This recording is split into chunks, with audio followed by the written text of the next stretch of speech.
हवा उड़ती जागी, बाबा ढोल तो छड़ीला में कटती जागी। एक विश्वास के साथ शिव महापुराण की कथा, रुद्राक्ष महोत्सव एक भरोसे के साथ चलता है, जिसमें आपका तप, साधना, आपका विश्वास, आपका भरोसा मूल होता है। अंगूर की कीमत अंगूर की दुकान पर 60 रुपए किलो, 100 रुपए किलो, 80 रुपए किलो, 50 रुपए किलो होगी।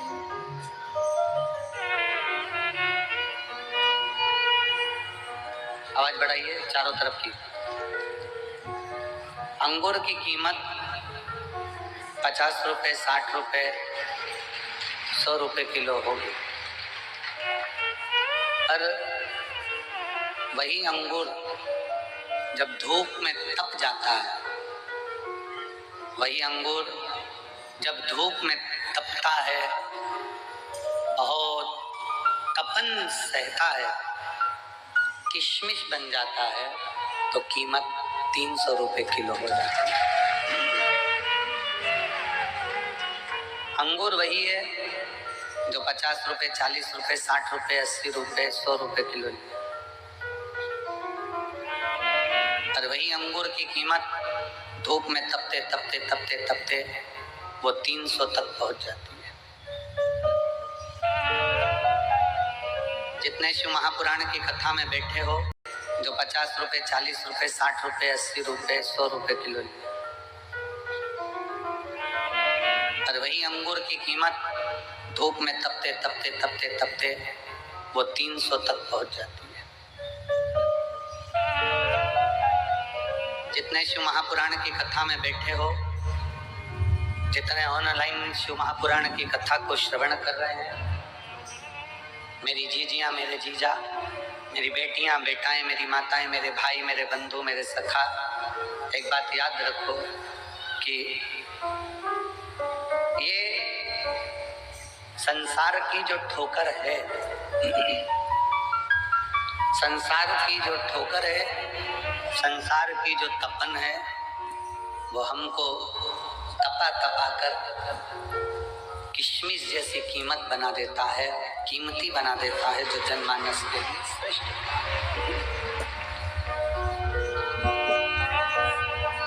एक लोहे की कीमत उतनी नहीं जितनी लोहे के स्प्रिंग की कीमत। एक लोहे की कीमत उतनी नहीं जितनी लोहे की कील की है। एक लोहे की कीमत उतनी नहीं जितनी लोहे के एक नट, एक स्क्रू की है।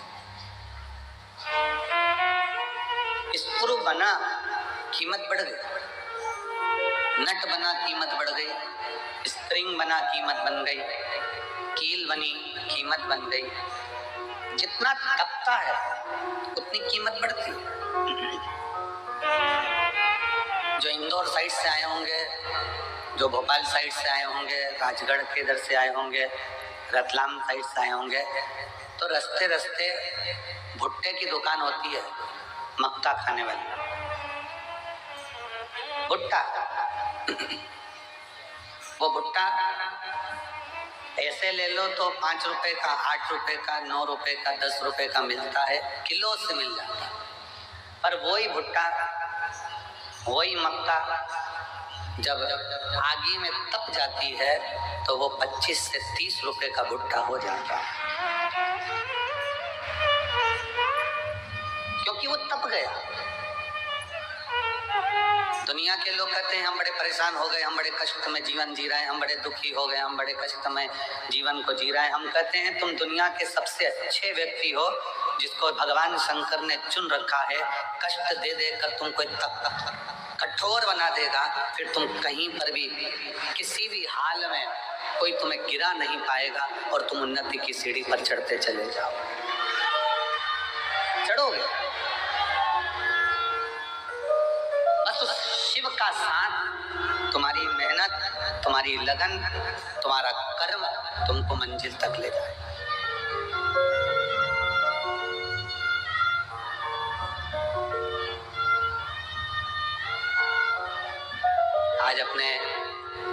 पिता के घर से जाओ ना तो कहकर जाना, पापा जल्दी बुलाना, हमें जल्दी आमंत्रित।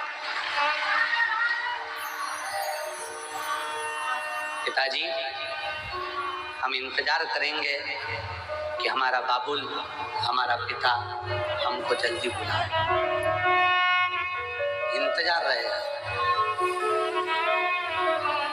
एक मायके का जैसा इंतजार होता है कि पापा के घर से कोई फोन आए, मेरे पिता के घर से कोई कॉल आए, कोई सूचना आए, बस मेरे कुबेर भंडारी तेरी बेटी, तेरा बेटा आज जाएगा, पर कृपा करना कि तेरे फोन का इंतजार करूंगी, तो करुणा कर इंतजार।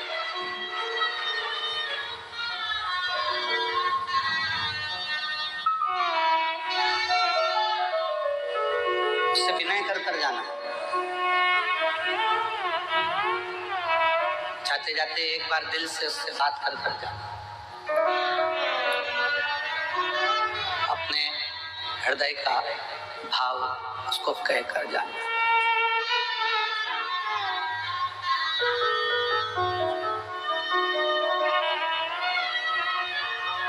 मेरे कुबेरेश्वर बाबा बहुत दूर से आए, बहुत दूर से।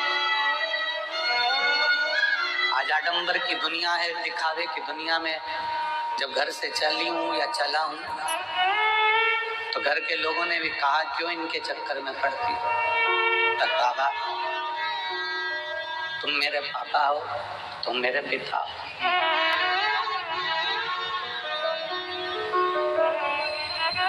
मैं इंतजार करूंगी, मुझे बुलाना जरूर, बहुत जल्दी बुला।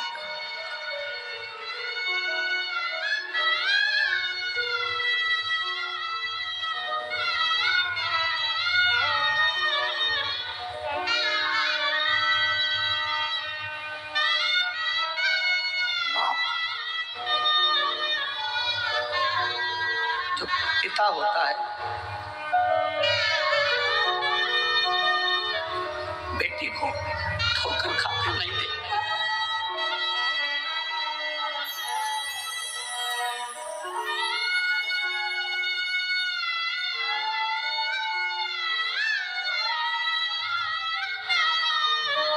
बाबुल तेरी प्रतीक्षा कर,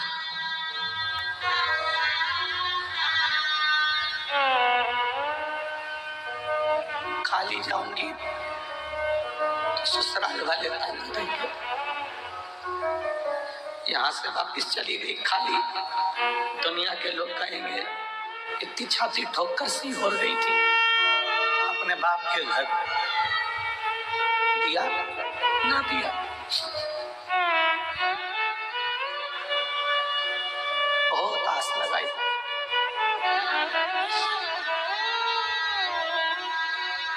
उससे कह रहे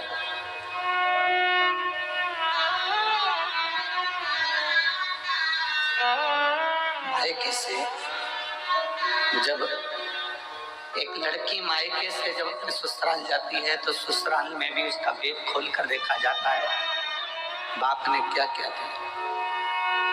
मैं भी सीहोर से जाऊं,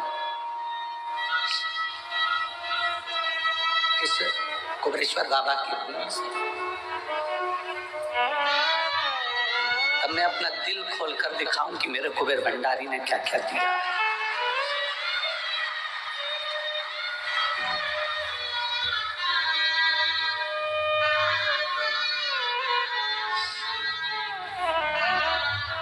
पिता है, बहुत बड़ी आस विश्वास शिव से लगाओ। ब्रह्मा ब्रह्मलोक में है, भगवान विष्णु वैकुंठ में, और मेरा शिव पृथ्वी पर मृत्यु लोक में है, तुरंत सुनता। एक छत्रपति वीर शिवाजी महाराज का एक चरित्र पढ़ने में आता है कि जब वीर छत्रपति शिवाजी महाराज की माँ एक दिन जीजाबाई ने कहा, शिवा सुन,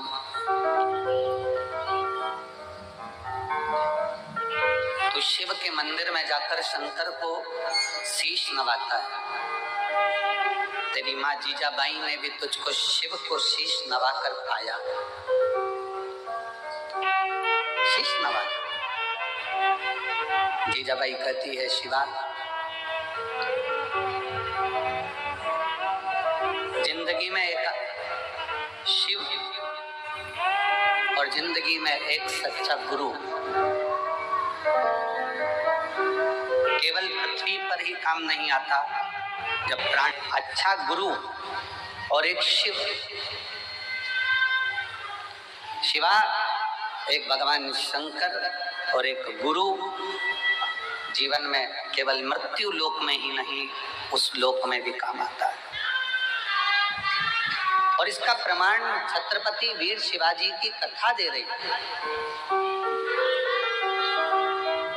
इसका प्रमाण छत्रपति वीर शिवाजी की कथा वर्णन कर।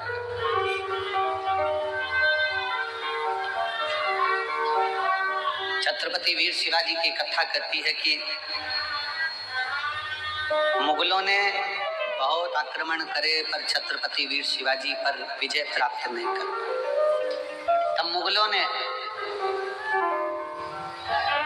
तंत्र मंत्र वालों को बुलाया और तंत्र मंत्र वालों को बुलाकर बात करी कि इस छत्रपति वीर शिवाजी को अगर मारना है तो कैसे मारे। तो तंत्र मंत्र वालों ने कहा, हमारे पास ऐसी विद्या है, हम उससे तुम्हें वहां तक ले जा सकते हैं और किसी को मालूम नहीं, किसी को मालूम नहीं पड़ेगा। मुगलों, हम तुम्हें छत्रपति वीर शिवाजी के कक्ष तक लेकर जाएंगे। तंत्र मंत्र वाले, विद्या करने वाले मुगलों का साथ देकर उन मुगलों की सेना को छत्रपति वीर शिवाजी के कक्ष के बाहर तक ले गए। छत्रपति वीर शिवाजी के कक्ष के बाहर जब पहुंचे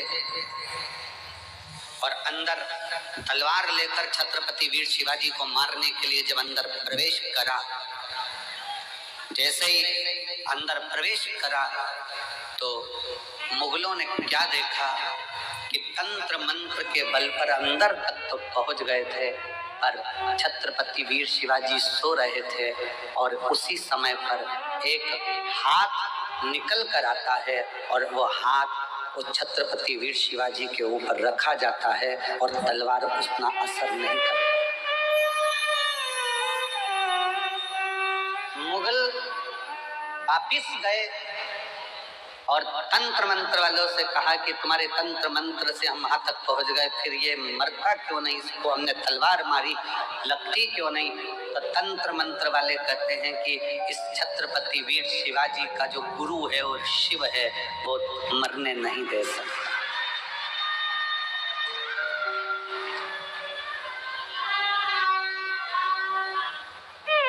तो मरने नहीं देगा।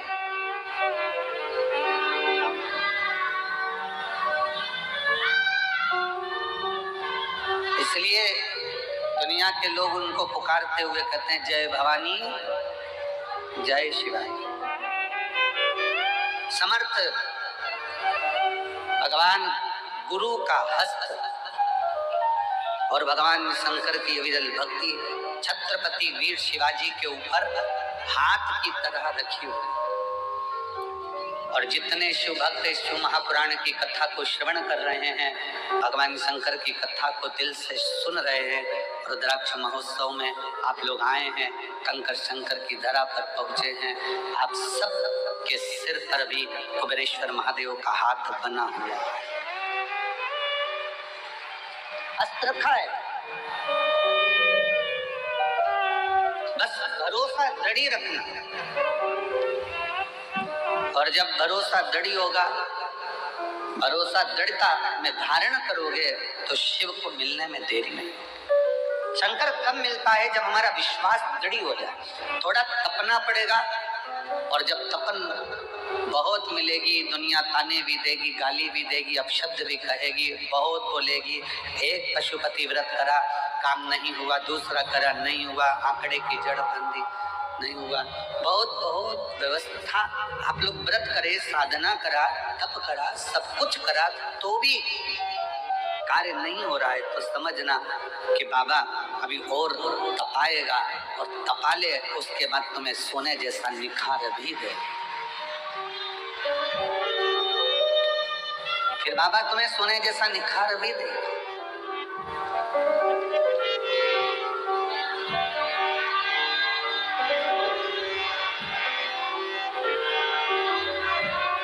और मेरे बाबा दया करना,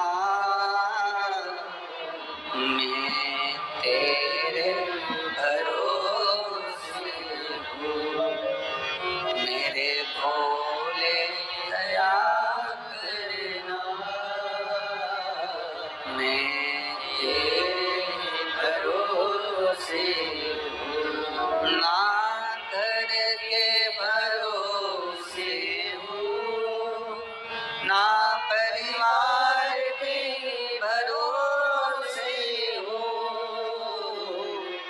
ना घर के भरोसे हूँ, ना परिवार के भरोसे हूँ, मेरे बाबा दया करना, मैं तेरे भरोसे हूँ, भोले बाबा दया करना, मैं तेरे भरोसे हूँ। भगवान को अपना हृदय, अपना दिल, अपना भाव शिव से कर, तपाएगा, थोड़ा कष्ट भी देगा, कष्ट भी देगा। सोने का जेवर बनता है, सोने के बिस्कुट को बनाने के बाद सोने का जो जेवर होता है, बिस्कुट की कीमत और जेवर की कीमत में अंतर होता है। सोने का बिस्कुट थोड़ा कम कीमत का होता है, पर सोने का जेवर ज्यादा कीमत का होता है, क्योंकि उसमें फूंक मार मार कर, तपा तपा कर, कणका कणका जोड़ कर उसकी ज्वेलरी बनाई गई है, उसको हार बनाया गया है, उसको सुंदर बनाया गया है। जब भगवान आपको सुंदर बनाता है तो जगत में तपा का बहुत है, और तपाने के बाद जब सुंदर बनाता है तो गले में शोभा, गले में शोभा कब पाएगा? जब वो तपेगा। आप में से कितने लोग हैं जो बिस्कुट को टांग कर चलते हो सोने पे? बहू के शादी में जब लड़के की शादी हो रही है, लड़के की जो माँ है अपनी बहू के लिए जेवर बनवाती, हम उससे के जेवर मत बनवाओ, बाजार से 50 ग्राम 100 ग्राम 10 ग्राम 20 ग्राम का बिस्कुट लाके थाली में रख के बहू को दे दो, अच्छा लगेगा? चांदी की पायल मत बनवाओ, एक चांदी का सिक्का पायल के बराबर का डब्बी में रख कर दे दो, अच्छा लगेगा? नहीं, चांदी की पायल बनवाओगे, चांदी की करदोनी बनवाओगे, चांदी का बिछुड़ी बनवाओगे तो वो शोभा लगेगी। और एक सिक्का उठाकर, इतनी बड़ी डगली उठाकर दे दी चांदी की, तो क्या मतलब? उसका आभूषण बनना चाहिए। सोने का बिस्कुट दे दिया, उसको कोई नहीं पूछेगा इतना सा बिस्कुट, पर वही सोने का जब बिस्कुट का टूट कर हार बनेगा, पाटली बनेगी, झुमका बनेगा, मंगलसूत्र बनेगा, नाक की नथ, सिर का बिंदा बनेगा, तो पूरे लड़की के मायके वाले भी कहेंगे कितना चढ़ावा चढ़ाया रे, इतना जेवर लाया रे। वही टुकड़ा दे देते तो उसकी कोई कीमत नहीं मानता, भले वो कीमत वाला था पर उसकी कोई कीमत नहीं। उसकी कीमत जब बनी, जब वो जुड़ जुड़ कर हार तैयार हुआ है। उसी तरह आपकी संसार में कीमत, बेटा ये ना सोचे कि मैंने इतने एग्जाम दे दिए, मैंने इतनी परीक्षा दे दी, मैंने इतनी पढ़ाई कर ली, मैंने इतनी मेहनत कर ली, मेरी किस्मत में सर्विस नहीं लिखी है, नौकरी नहीं लिखी है। जो बेटे बेटी कहते हैं मेरी किस्मत में नौकरी नहीं लिखी है, हम निवेदन करना चाहेंगे कि तुम रात दिन एक करो, और ऐसा कोई दिन नहीं जाना चाहिए जिस दिन तुम्हारी कंपटीशन एग्जाम की तैयारी ना हो। फॉर्म भरते रहो, एग्जाम देते रहो, और उस बीच में 1 या 2 बार कुबेरेश्वर बाबा की या तो कांवड़ भर दो या रुद्राक्ष उत्सव का दर्शन कर लो, बाबा नौकरी जरूर, या तो